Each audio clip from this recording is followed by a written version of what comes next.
Today we're taking a look at the truckload transportation industry. We all know that the economic crisis of 2008 and 9 took a toll on many traditional career paths, and many people had to make a change. This is the story of one.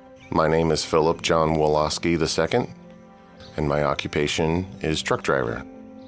I have been a truck driver for almost 13 years. Before I became a truck driver, I worked in architecture as a designer and drafter for 15 years. Phil, for full disclosure, is my husband.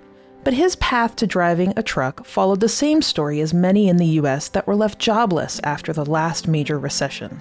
Projects started going bankrupt, people started getting laid off and fired, and there was an exodus out of cities like Las Vegas. A Bureau of Labor Statistics publication from 2006 noted the average truck driver makes just $36,000 in wages, but with experience can exceed $60,000 annually. I ended up choosing truck driving randomly by opening the want ads, and the two jobs that were most commonly being requested was in the healthcare industry and transportation industry.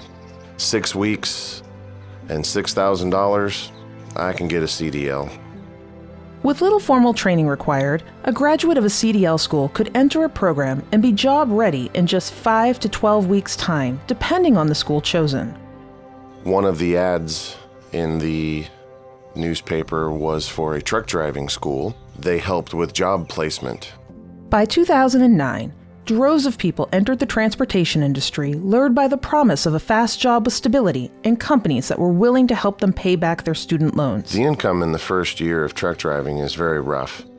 However, given that my bankruptcy was discharged, I didn't owe anyone any money. It was essentially my phone, my food, any entertainment, and paying off my student loan. So yes, I did owe some money. However, the trucking company that hired me, they helped pay some of that debt off. And the raises came quickly. Looking back on it, it set me up for success.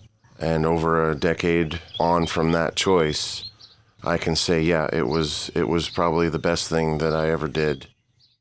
The American Trucking Association has issued a monthly truck tonnage report that is a gauge for CEOs and policymakers alike.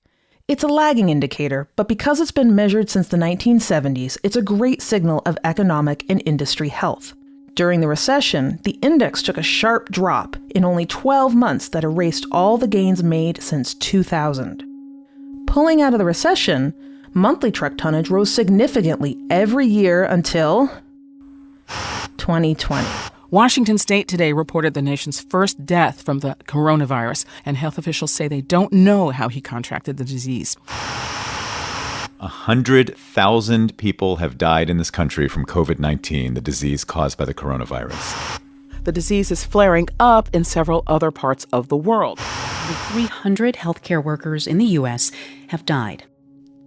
The trucking industry had a surplus of drivers at the beginning of 2020, and things were looking up as freight was continuing to increase coming out of the recession.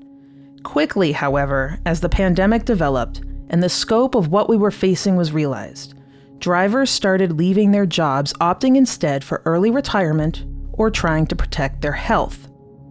Truck drivers are overwhelmingly male, and as reported by the Bureau of Labor Statistics, tend to be over 55 years old on average.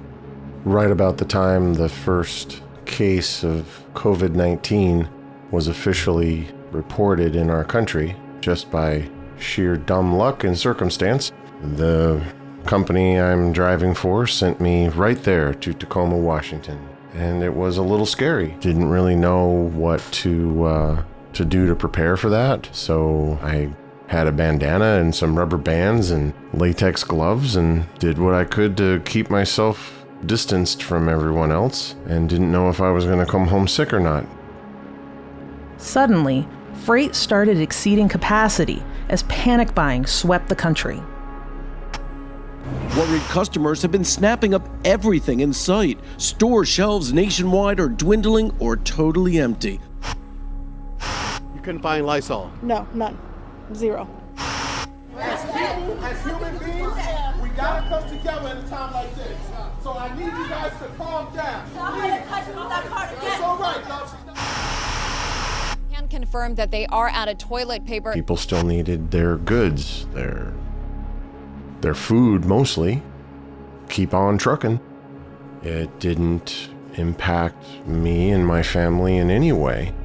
In fact, it probably made us a little busier. In a study published in 2021, an analysis of California workers found that those in the transportation and logistics sector had the greatest number of deaths attributed to COVID-19 when compared to any other occupation. Yes, even over frontline medical workers.